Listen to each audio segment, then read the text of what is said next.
Bueno, nuevamente bienvenidos. Gracias a toda la audiencia por estar con nosotros. Ha sido un placer para nosotros como consultores, con nuestros asociados, de poder entregarles estos momentos donde tenemos que juntarnos y aunar fuerzas para poder construir juntos. Hoy día vamos a hablar de aspectos legales con respecto al teletrabajo. Les voy a contar que hoy día participan con nosotros la empresa Alster Legal, que es una empresa de servicios legales donde abordan de manera diferente los servicios legales, ayudando a sus clientes con soluciones eficientes, transparentes, soportando la mejor tecnología y talento. ¿Ok?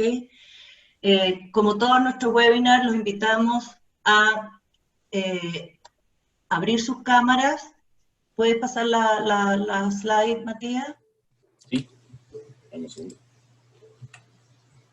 Ahí, cámaras encendidas, micrófonos abiertos, apagados. La idea es que cada vez que quieran compartir algo nos lo hagan por el chat.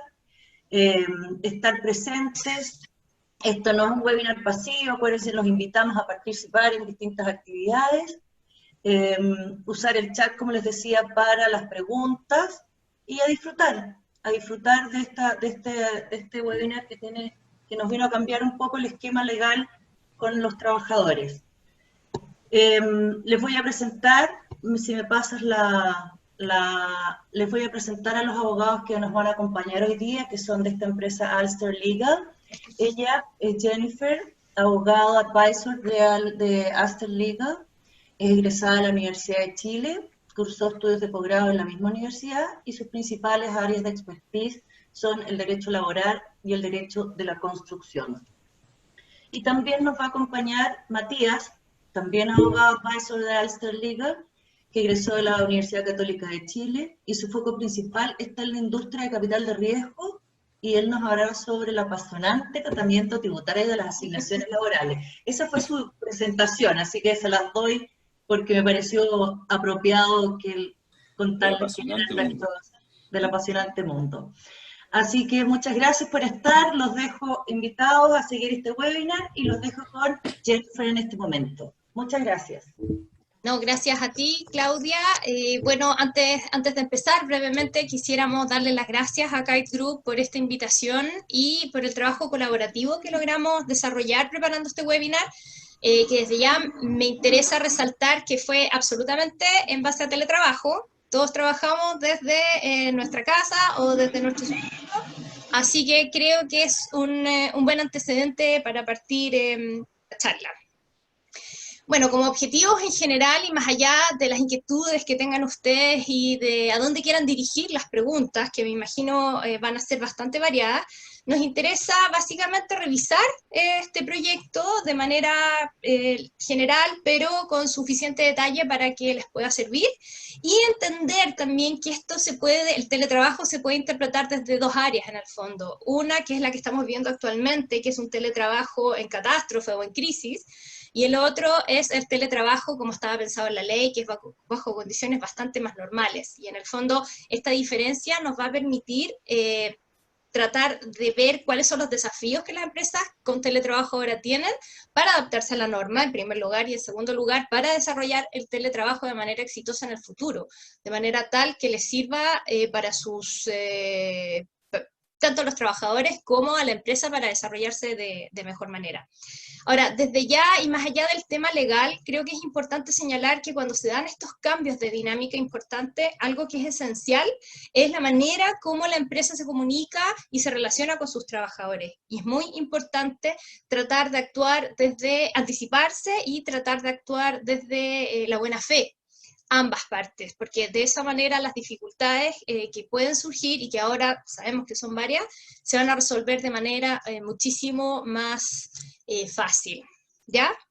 Matías, si pudieras cambiar.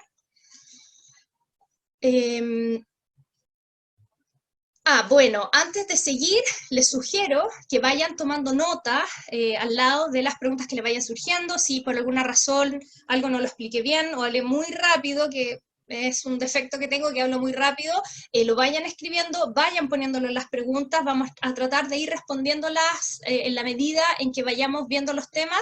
Si por alguna razón la pregunta queda sin responder, Matías después las va a tomar, las va a tratar de fundir, y la idea es que ninguna pregunta quede sin responder. Así que, por favor, les pido que vayan tomando estas notas y, bueno, vayan levantando la mano o vayan haciendo las preguntas en la medida que les vaya surgiendo.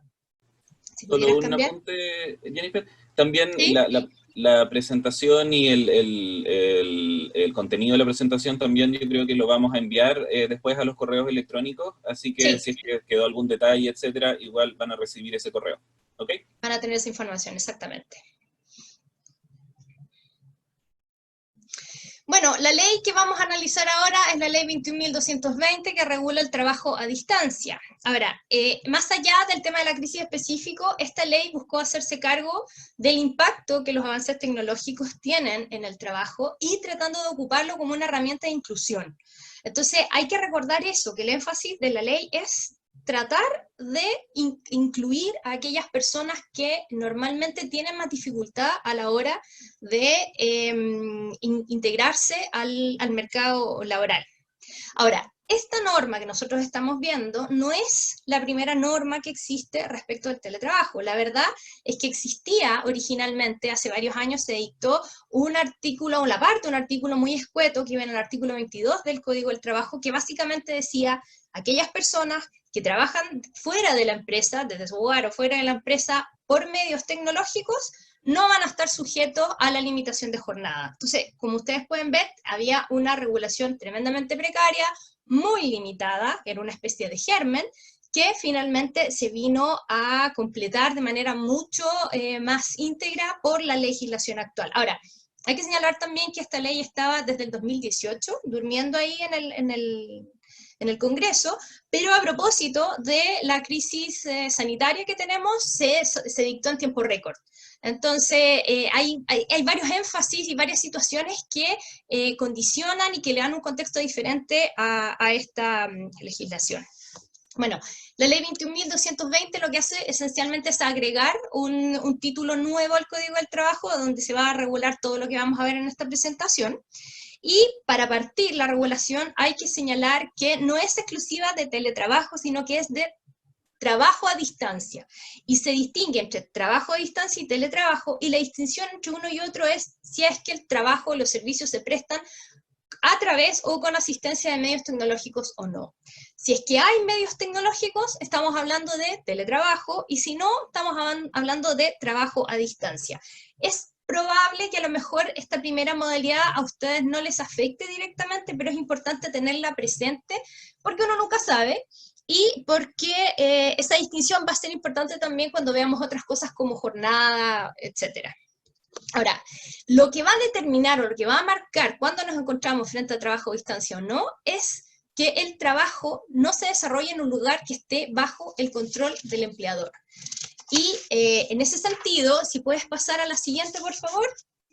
Acá nosotros les vamos a proponer una pequeña encuesta para anticiparnos y en el fondo ver qué es lo que ustedes piensan que puede ser, porque este tema es relevante, desde dónde se debe teletrabajar, qué es lo que señala la legislación en ese sentido. Entonces, les pedimos que respondan ahora o a lo largo del resto de la presentación, del webinar. Esta encuesta muy breve y vamos... Ah, bueno, ahora sí, perdón.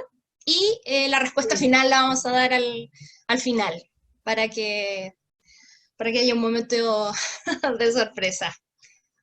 Entonces, entren al menti.com, usen el código 476566 en su celular.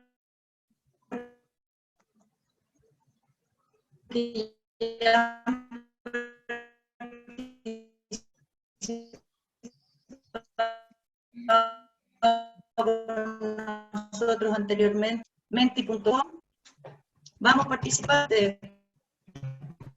Vamos dos.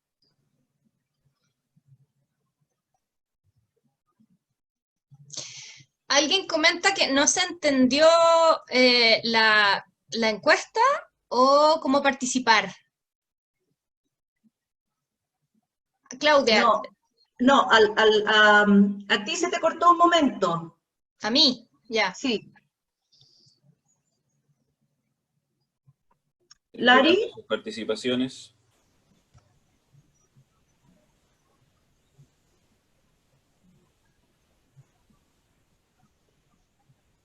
Marcela, ingresa a menti.com en tu celular.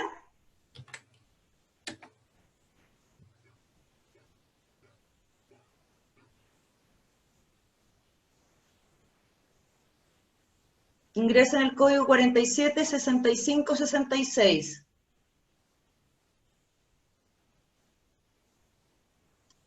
Dice Sepúlveda, alguien Sepúlveda dice que ingresa y le aparece un error. ¿Sí? ¿Sí? Puede ser que esté por algún motivo, pero en realidad está funcionando para el resto. Claro. Tenemos ya 10 respuestas.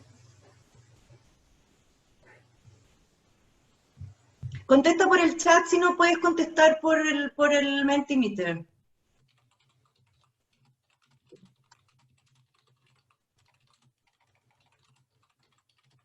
Ok. ¿Cuánto vamos en respuesta? 11. 11. Bien. ¿Alguien más se va a sumar con la respuesta? 12 vamos Ok. ya. Desde casa nos dice acá Sepúlveda. Sorry que te nombre por tu apellido, pero no aparece tu nombre. Bien, entonces tenemos uno más desde casa, 5, libre y otro. Hola, Verónica. Libre. Libre también. Silva. Entonces sería 5, 7 y 2. 5, 4, 6 y 2. 4, 6 y 2. Más. Pero más 2 que casa. contestaron también desde casa. Bueno, Pero vamos más o menos ahí. Entonces la respuesta más o menos que tenemos, Jennifer, son 4 casas, 5 casas, 6 libres y otro. ¿Desde dónde se debe teletrabajar? Ahora vamos con la respuesta correcta. Perfecto. Acá los abogados hicimos trampa, porque Sí. depende. La verdad es que todas las opciones efectivamente podrían proceder, va a depender un poco cuál es la modalidad de trabajo, si es trabajo a distancia o teletrabajo, y también cuál es un poco la dirección de la empresa. Ahora, estas opciones son acordadas por las partes, entonces no es que ninguna lo determine unilateralmente. ¿Cuál es el criterio? En el fondo, si estamos hablando de teletrabajo, puede ser en el domicilio, puede ser en un lugar libremente fijado y también puede ser en otro. Y otro puede ser el domicilio de otra persona y también podría ser, por ejemplo, un working café, podría ser un Starbucks, etc. Ahora, esta opción de elegir libremente el lugar, a pesar de que está establecida por la ley, no la recomendaríamos todavía porque hay un tema de higiene y seguridad muy importante. Vamos a profundizar en esto más adelante, pero en esencia, ¿qué es lo que importa acá? Que el empleador es el responsable de establecer condiciones de trabajo seguras y de garantizar el bienestar y la integridad física de los trabajadores. Entonces, si tenemos que el trabajador libremente escoge el lugar donde va a trabajar, estamos hablando de una multiplicidad de lugares respecto a los cuales el empleador no tiene ningún tipo de control. Y si se genera un accidente, todavía no está claro si en esas circunstancias ese accidente se va a considerar como accidente del trabajo o accidente normal. Entonces, no solamente falta para esto que se dicte un reglamento específico por parte del Ministerio del Trabajo, sino que también necesitamos que la jurisprudencia administrativa y judicial tire algunos lineamientos. Entonces, por el momento, la idea sería que sea en el domicilio del trabajador o en otro lugar, sea un lugar fijo, establecido, y que el empleador tenga algún tipo de contacto, de control, y que, por ejemplo, bueno, eso lo vamos a ver un poco más adelante, pero la idea es esa, que el empleador pueda controlar las condiciones de seguridad, ¿ya? Si pasamos a la siguiente, por favor. Ah, estamos bien aquí. Estábamos viendo entonces dónde se puede teletrabajar. Ahora vamos a hablar al tema de la jornada. Como yo les comenté al principio, el teletrabajo originalmente solamente se regulaba para decir que el que teletrabajaba no estaba sujeto a limitación de jornada, pero esta legislación vino a cambiar esa norma general y en el fondo vino a establecer que ya sea el teletrabajo o el trabajo de distancia va a ser, en términos generales, sujeto a jornada. Ahora, acá es importante hacer la siguiente distinción, que la ley la hace, que cuando estamos hablando de trabajo de distancia va a ser normativa general de jornada, que por lo general eso va a ser jornada ordinaria, más control de asistencia, o si es que la naturaleza del trabajo lo permite, y esto es algo que las partes tienen que pactar, que el trabajador distribuya libremente su jornada dentro del día. Eso significa que las 8 horas, las 9 horas, dependiendo del día que esté, el número de días que esté repartido, se pueden cumplir básicamente entre cualquier horario, pero siempre y cuando respetando las limitaciones. Entonces también tiene que haber aquí un control de jornada. Y por otra parte, las personas que hacen teletrabajo, o se mantiene esta supuesta regla general de trabajo sin limitación de jornada, pero si es que existe control funcional de parte del empleador, se entiende que hay jornada y que por lo tanto tiene que haber control. ¿A qué me refiero con control funcional?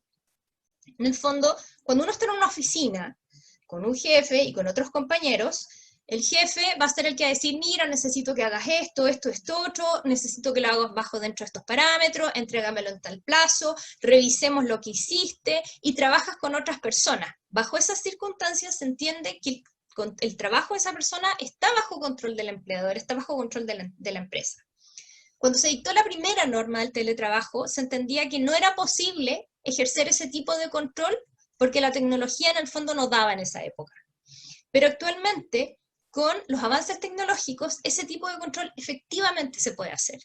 Y todas las personas que están teletrabajando en su casa pueden darse cuenta que efectivamente se puede. Las reuniones se hacen a través de video, de la misma manera como se podían hacer, o muy parecido como se hacían en cuerpo presente. En el fondo el jefe se podía asomar y decía, por favor, vengan, necesito una reunión muy cortita de 5 minutos, 10 minutos para ordenar las cosas, etc. Entonces, en la medida que la tecnología permite que se dé ese control funcional, y ese trabajador tiene que estar con jornada de trabajo, ¿ya? Ahora, entendiendo que el tema tecnológico es importante acá, la Inspección del Trabajo establece que el control de jornada se tiene que hacer también a través de medios tecnológicos, porque no podemos tener al trabajador con un libro de asistencia en su casa o marcando un reloj, no tiene ningún sentido. Entonces, existen ya y están aprobados varios métodos que son georreferenciales, por satélite, a través de dispositivos móviles. La única diferencia con los sistemas estándar es que hay que pedir la autorización de la Inspección del Trabajo, pero es un trámite que está relativamente estandarizado, y en la medida que se ocupe un sistema que ya sea conocido por la Inspección del Trabajo, no debiera haber problema para aprobarlo. Entonces, en definitiva, tenemos que cuando hablamos de jornada, el teletrabajo se entiende que sí está sujeto a jornada, a no ser que efectivamente se den los supuestos del artículo 22. ¿Ok? Bueno, eso es jornada, y ahora vamos a pasar a la siguiente diapositiva para ver cuál es la modalidad de trabajo, porque uno podría entender que teletrabajo es, me fui de la oficina y no volví más. Y eso no necesariamente es así. La ley expresamente reconoce la posibilidad de que esto sea mezclado, parcial, mixto. Ya sea que algunos días de la semana se haga teletrabajo y otros presencial, o algunas partes del mismo día. En la mañana voy a la empresa, en la tarde vuelvo a mi casa, etc. Esas combinaciones van a estar establecidas por cada una de las empresas, y lo único que la ley pide es que el empleador le entregue un par de opciones y el trabajador escoja con al menos una semana de anticipación. De esa manera todos tienen certeza de cuáles son los días que el trabajador efectivamente puede ir a trabajar o debe ir a trabajar presencialmente, cuándo tiene que estar en la casa, porque así nos evitamos conflictos de, oye, no viniste a trabajar hoy día, eso es una ausencia justificada, no, pero si hoy día no me tocaba. Entonces, la idea es eso, claridad, certeza, y ojalá que sea algo estable en el tiempo. Ahora, Respecto de esta posibilidad de combinar, es importante considerar que con esta experiencia, como laboratorio masivo de teletrabajo que esta crisis nos ha traído a todos, que nos ha obligado como a volver a nuestras casas a teletrabajar, ha traído lecciones bien interesantes en ese sentido, porque tenemos varios relatos de casos en que el padre y la madre en la casa están los dos teletrabajando. Entonces, si a futuro el teletrabajo se va a masificar, es posible anticiparse que se va a dar esta situación también. Es decir, que las dos personas que viven en la casa, las dos cabezas, van a estar teletrabajando. Entonces, ahí nos damos cuenta que la posibilidad de combinar va a influir poderosamente en las necesidades que tiene el trabajador, y por lo tanto la empresa va a tener que considerarlas también, ¿ya? Y lo otro que también hemos visto, que va a ser un tema importante a considerar, que es el cuidado de los hijos. No me voy a meter en este tema necesariamente aquí en adelante, pero ya vimos que si antes era importante establecer quién los cuidaba, con el teletrabajo lo es aún más, porque el teletrabajo no es me quedo en la casa cuidando a mis hijos y tecleo un par de cosas, es estoy en mi casa trabajando, y por lo tanto ver cómo resolver eso a futuro, si se me enferma un hijo o una cosa así, también va a ser un factor importante para poder determinar que esta modalidad de trabajo sea exitosa y le sirva a todo el mundo. ¿Podemos pasar a la siguiente? Ahora, esto es algo a lo mejor un poco lógico, pero la ley y el dictamen de la Inspección del Trabajo que salió hace poco lo detalló bastante más, que es básicamente decir que el empleador tiene que hacerse cargo de los elementos para teletrabajar. Eso significa que tiene que entregar los equipos, herramientas y materiales, los elementos de protección personal, y tiene que asumir los costos de operación y mantención. Este tema es bastante complejo, puede tomarnos un tiempo bastante extenso de esta presentación, por lo que yo les quería proponer que tal vez lo resolviéramos de mejor manera a través de las preguntas de ustedes, porque acá, por ejemplo, ¿qué va a pasar con la asignación de movilización, con la asignación de alimentación? Si se quita, si se saca, creo que es mejor responderlo en la medida en que tengamos preguntas más concretas.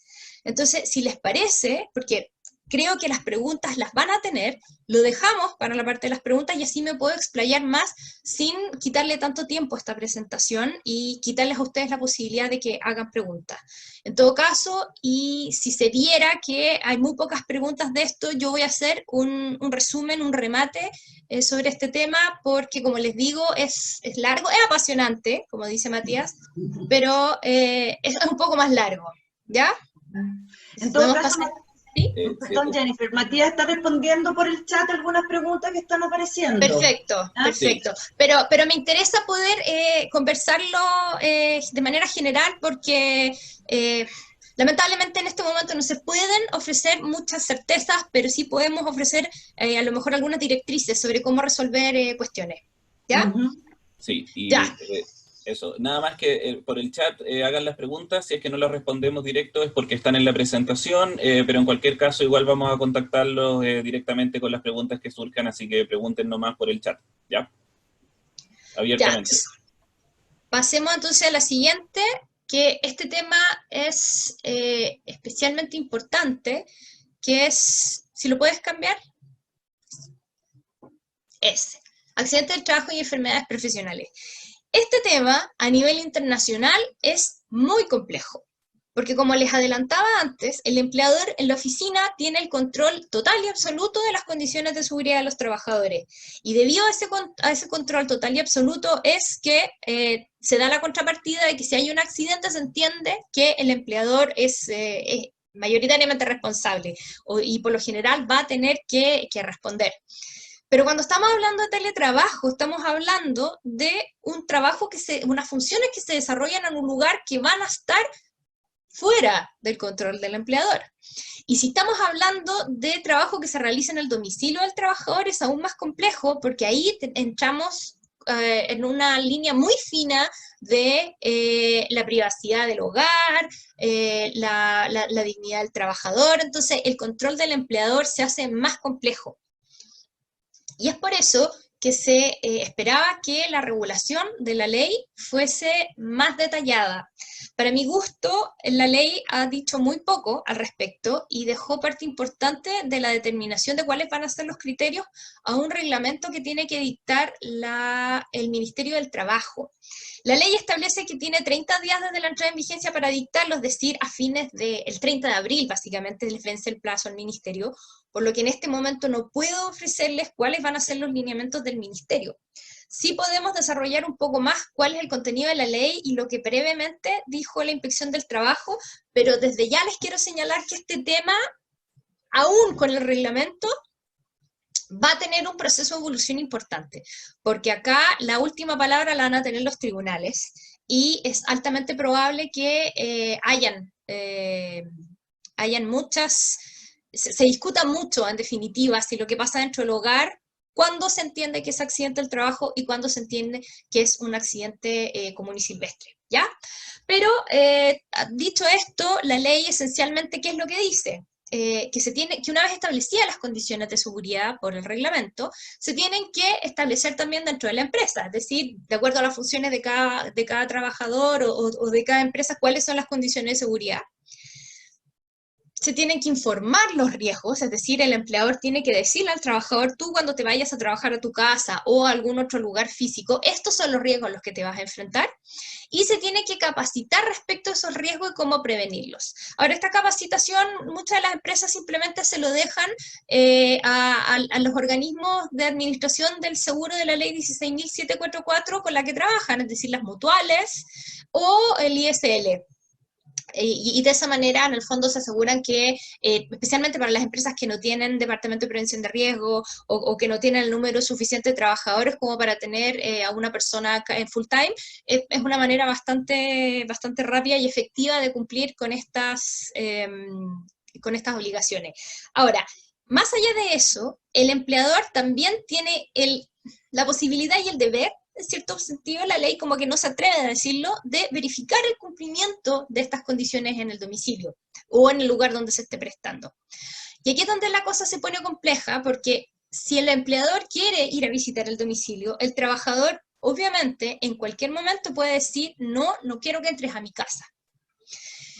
Puede ser complejo que tu empleador vaya a la casa, y es por eso que la ley dice, bueno, pídale usted entonces ayuda a la mutual o al ISL para que ellos vayan al domicilio y hagan una evaluación de las condiciones de seguridad, y en base a eso podamos tener como una línea base de cuáles eran los riesgos a los que estaba afecto ese trabajador y establecer las medidas de seguridad que se puedan.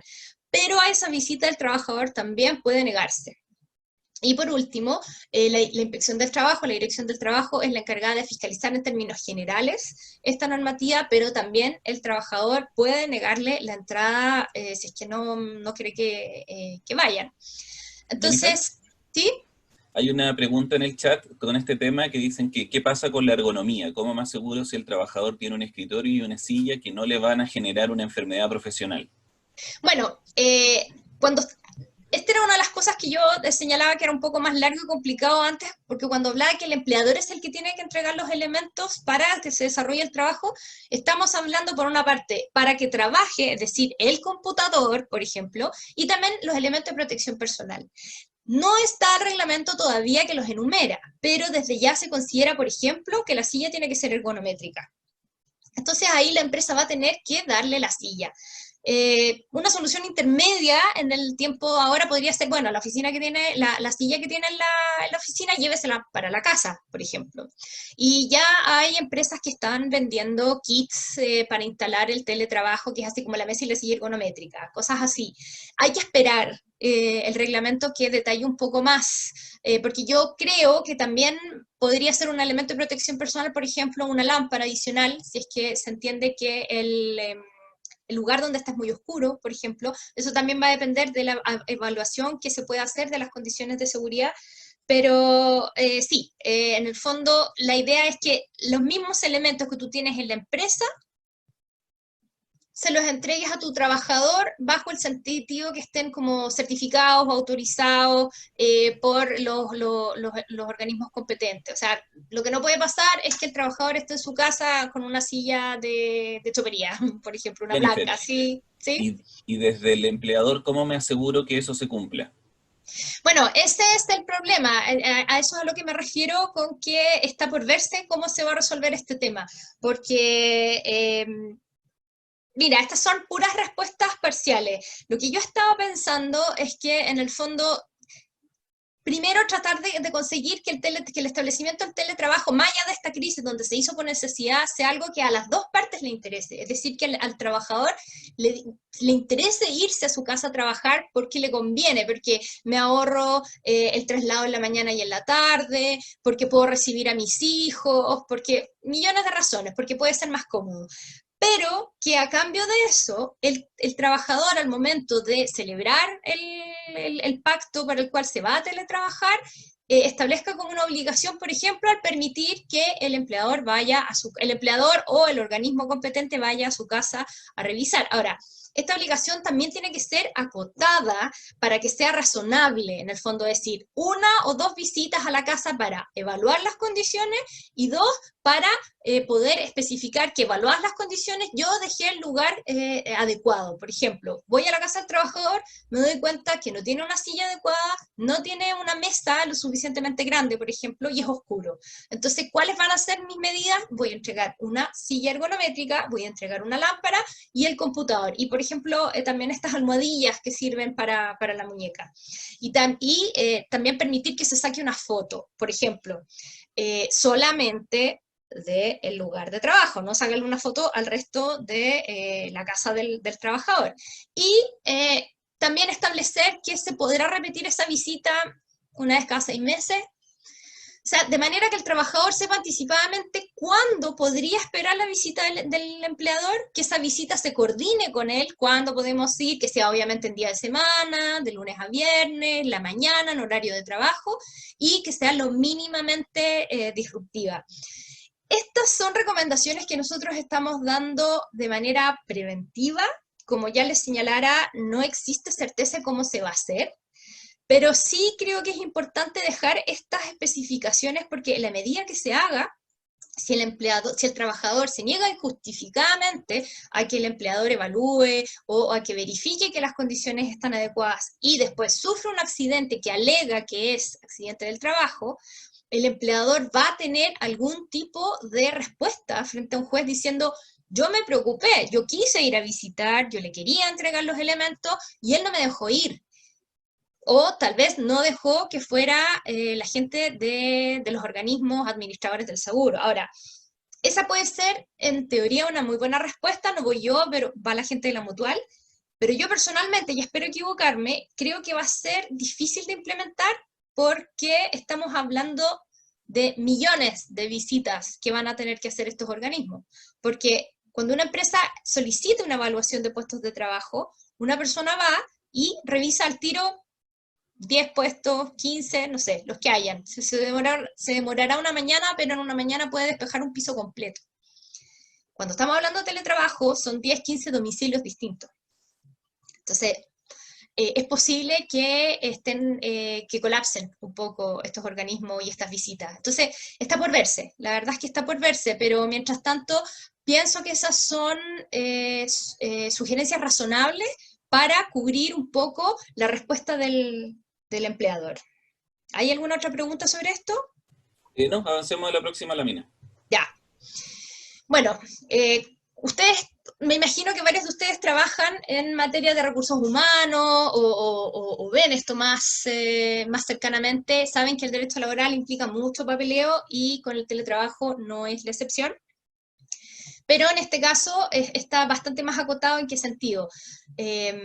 Una vez que se pacte el ingreso del trabajador a la modalidad del teletrabajo, sea originalmente, es decir, yo contrato a alguien para mandarlo a su casa a teletrabajar, o teniendo a alguien contratado presencialmente lo mando a teletrabajar, el pacto que se celebra en ese caso tiene que tener una serie de menciones, que las voy a mencionar muy, muy rápidamente. Primero, la modalidad, es decir, si es que es presencial o si es que es parcial, que es un poco lo que veíamos antes, si todos los días, una mezcla, etc. ¿En qué lugar se van a prestar los servicios? Si en el domicilio, en otro lugar o libremente. Tercero, el periodo de duración del acuerdo. Es decir, esto va a ser 3 meses, van a ser 6 meses o va a ser indefinido. Y cuarto, esto lo vamos a ver con más detalle un poco más adelante, cuáles son los mecanismos de supervisión o control que se van a aplicar sobre el trabajador. Aquí estamos hablando de cuestiones desde control de asistencia, como también control de que esté prestando los servicios en general, y también las visitas de seguridad, las mantenciones, etcétera. Es decir, de qué manera el empleador se relaciona con el trabajador fiscalizando y supervisando su trabajo. Y por último, la jornada que se va a aplicar y las modalidades de jornada perdón, esto se me quedó en el tintero cuando estamos hablando de jornada, y la especificación del derecho de desconexión. El derecho de desconexión es básicamente el derecho que tiene el trabajador de no pescar a su empleador por un periodo de 12 horas dentro de 24. ¿Esto qué significa? Que durante 12 horas el trabajador no está obligado ni a responder correos, ni a ejecutar órdenes, ni en el fondo a hacer cosas que el empleador le pide porque está descansando, está durmiendo, lo que sea.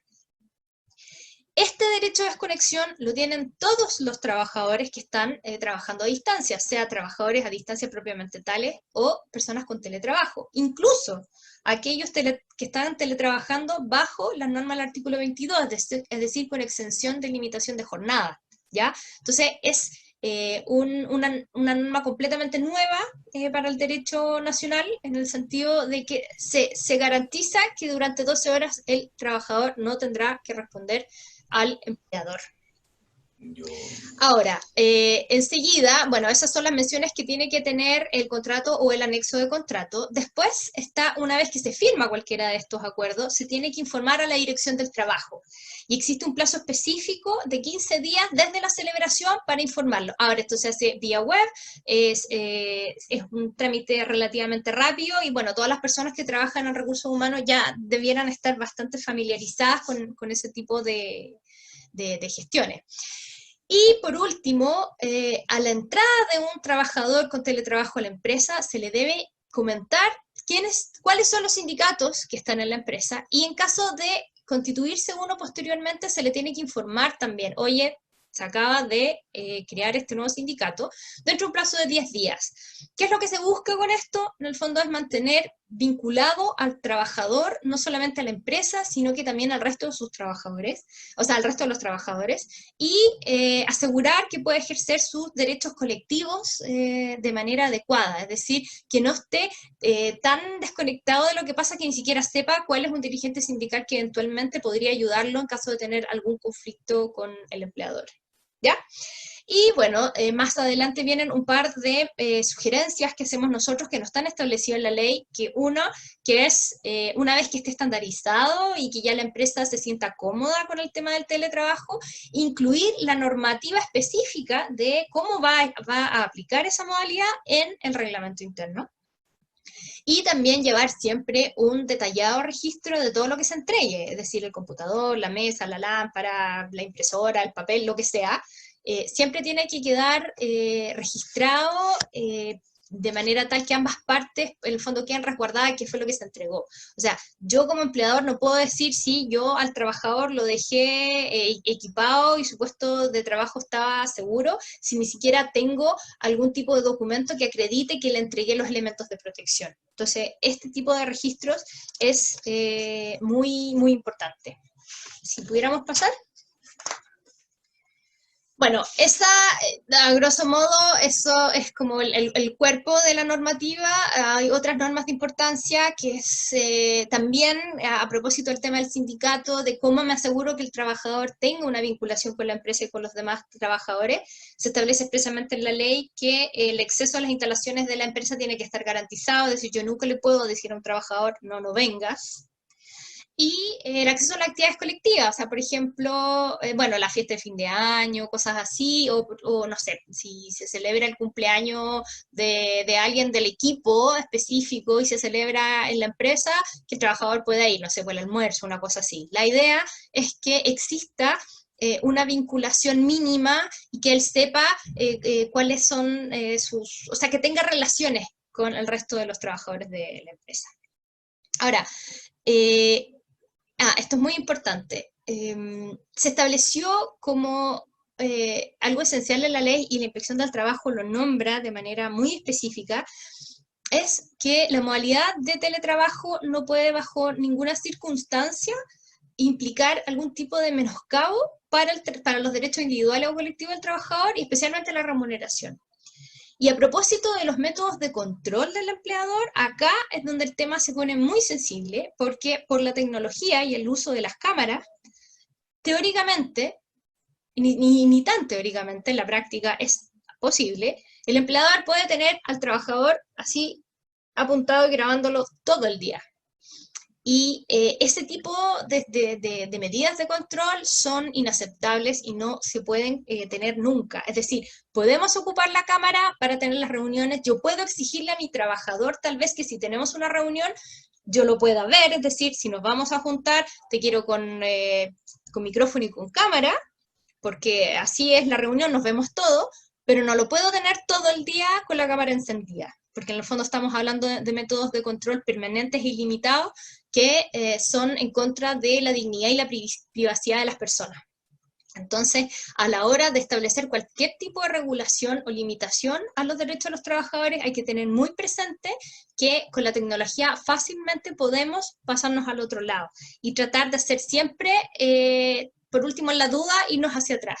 Especialmente porque el trabajador tiene que estar informado y estar consciente cuáles son las formas de control que se van a aplicar. Es decir, se le tienen que señalar. Si lo recuerdan, es una de las menciones que estaban en los anexos y en el contrato. Entonces, si un empleador ocupara ilegalmente, por ejemplo, la cámara para espiar a sus trabajadores, estamos hablando de una situación realmente grave. Entonces, ojo con eso, porque de repente, más que malicia, de repente estas situaciones se dan por desconocimiento, por inexperiencia, es una modalidad de trabajo nueva y porque si la posibilidad está, ¿por qué no ocuparla? Pero tengan presente esa limitación. Y bueno, esto no es algo específicamente establecido en la ley, pero sí es algo muy importante para lograr que el teletrabajo sea exitoso, que es el cambio en la cultura corporativa. Como yo había señalado al principio, este tema de la pandemia y un poco antes también el estallido social que obligó a muchas empresas a sacar a sus trabajadores de la zona cero y mandarlos a trabajar, a teletrabajar, ha sido una especie de laboratorio masivo de experimentación que va a dejar muchas lecciones. Y en ese sentido hay que entender que la forma de trabajar cambió y cambió definitivamente. Y en ese sentido nosotros en Alster hemos insistido desde el comienzo en tratar de aprovechar los beneficios del trabajo a distancia y tecnológico, pero tratando de mantener siempre la identificación con la empresa, el compromiso, y tratar de que en el fondo las empresas que nosotros asesoramos en ese sentido logren también esa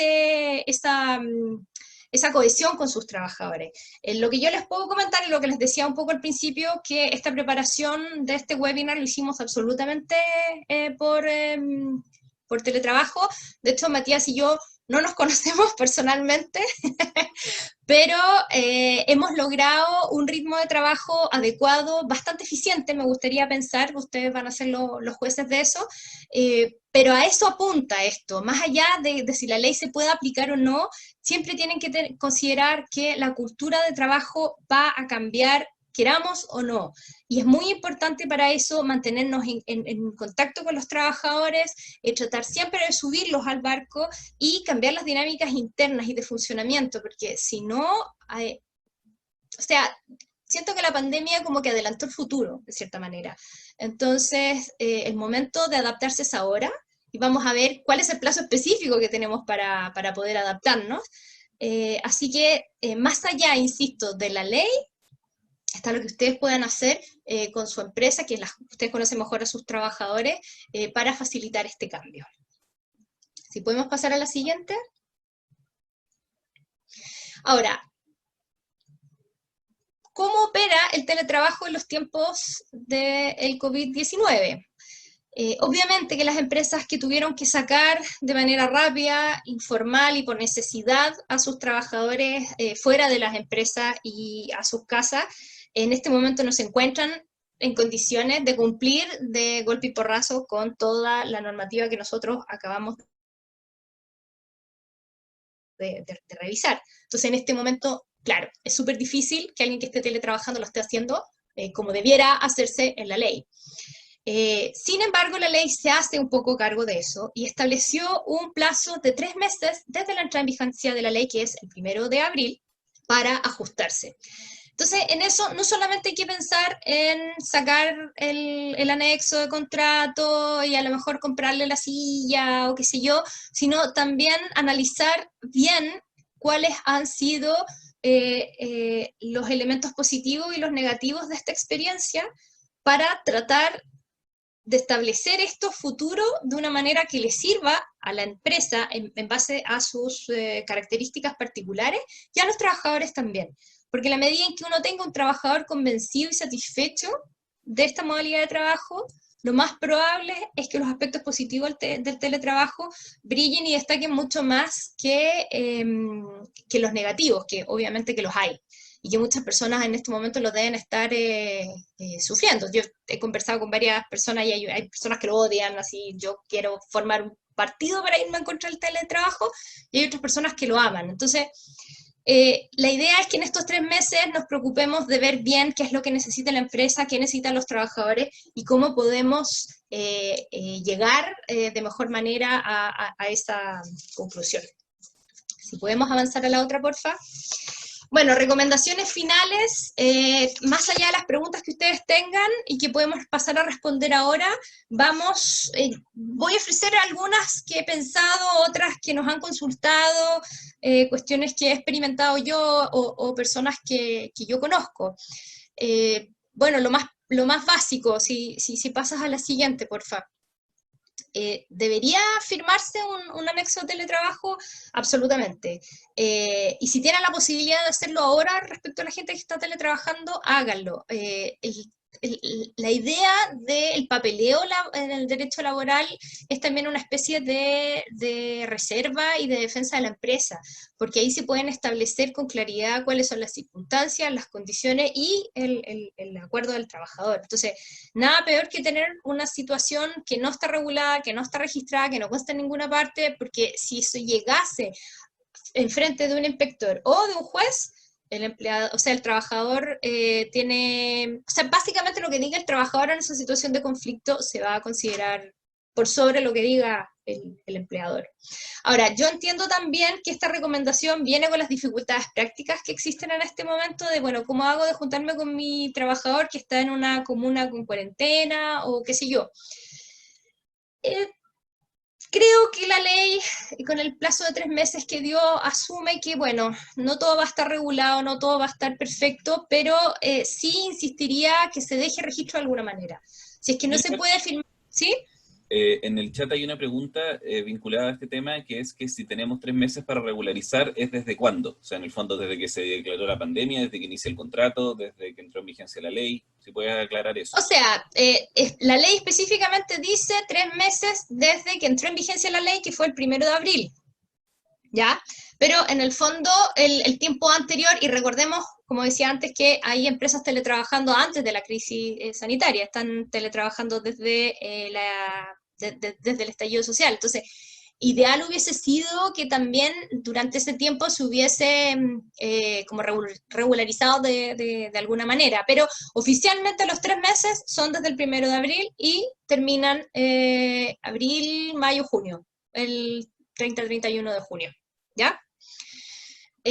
Lo siguiente, bueno, estábamos con el tema de cómo firmar con las dificultades prácticas. Bueno, un correo electrónico donde yo le mando al trabajador en PDF el anexo y le diga, mira, estas son las condiciones, ¿estás de acuerdo? Y un correo de vuelta al trabajador diciendo sí, acepto. por el momento podría ser aceptable. Ahora, si es que estamos en una situación en que las personas tienen firma electrónica, que no es lo más común, pero ocurre, y lo pueden firmar ahí, maravilloso, la Inspección del Trabajo reconoce la validez de la firma electrónica, hay que entrar a hacer un par de distinciones menores ahí, que las podemos resolver en otro momento, pero también se puede. Reglamento interno lo debo adecuar ya, no todavía, no es completamente necesario porque como les decía, la idea es que la regulación que está en el reglamento interno, más allá de copiar lo que diga la ley, es poder establecer cuáles son las condiciones específicas que le van a servir a la empresa. Entonces, aprovechemos estos 3 meses un poco para elaborar eso, pero tengan presente que se va a requerir, se va a solicitar. ¿Ya? Pero no es necesario hacerlo ahora ya. Más adelante, bueno, dejar constancia de las medidas de seguridad adoptadas, es decir, cuáles fueron los elementos que yo le entregué al trabajador, si es que me comuniqué con él para poder visitar su domicilio, si es que él se negó injustificadamente, por ejemplo, tratar de establecer en el anexo o en el contrato que el trabajador deberá facilitar la visita y poner ahí de inmediato no más de 3 visitas en el año, por ejemplo, en un horario convenir con él, dentro de un horario razonable, etcétera, de manera tal de a lo menos poder acreditar que se intentó de todas las maneras que la ley permite asegurar el lugar de trabajo. Y bueno, como ya lo habíamos señalado antes, la constancia de los suministros entregados al trabajador, lo que sea. Jennifer, pues, ¿Sí? que parece que no se escuchó una cosa, que es en relación al reglamento interno, si en fondo, en breve, si es necesario adecuarlo ahora o no. Ahora ya no, porque está todavía corriendo los 3 meses de adecuación, pero hay que tener presente que eventualmente se va a tener que incluir, porque es la regulación de una modalidad de trabajo específica, entonces es algo que tiene que ir al reglamento interno. Ahora, la empresa que lo pueda hacer, que lo haga. Yo simplemente digo, considerando la situación de emergencia en la que están las empresas y que a lo mejor no hay cabeza para preocuparse de esto, todavía tenemos un poco más de tiempo, pero tengan presente que luego de los 3 meses se tiene que hacer. Hay un niño. Eso es lo que uno ama del teletrabajo. ¿Puedes avanzar, porfa? Finalmente, esto es muy importante, es la 17, eso. El derecho del empleador de volver a la jornada presencial. ¿Es solo durante el COVID? ¿Y qué pasa después? Hay que tener cuidado con esto.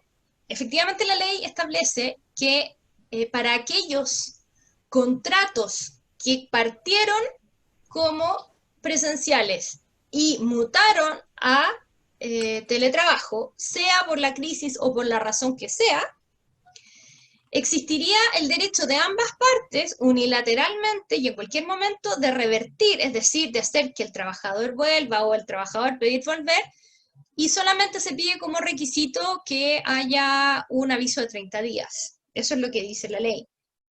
Pero la Inspección del Trabajo sacó un dictamen que le agrega en el fondo un requisito o un matiz adicional a esto que puede resultar complejo más adelante, porque señala que sin perjuicio que efectivamente el trabajador puede decidir volver en cualquier momento, es decir, ¿sabes qué? En realidad no me sirve, no me bla, bla, bla, así que en 30 días más vuelvo.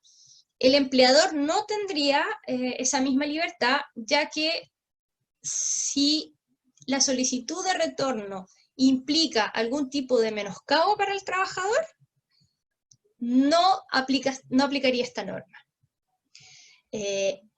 La Dirección del Trabajo no estableció qué se entendería por menoscabo, simplemente dice menoscabo bajo las normas generales. Por lo tanto, acá nuevamente quedamos un poco a merced de lo que va a decir la contingencia futuro, los tribunales, la Inspección del Trabajo. Es difícil anticiparse y no es nuestra intención especular, pero por ejemplo se nos ocurre que una vez que se empiecen a levantar las cuarentenas y las empresas digan, bueno, vuelvan a trabajar a las empresas porque ya podemos volver al edificio corporativo o lo que sea, por ejemplo, que un trabajador diga, no, ¿sabéis qué? Estoy nervioso porque yo considero que el tema no está seguro todavía y pienso que esto me genera un menoscabo a salud, por ejemplo, podría ser. Tal vez, ¿sí?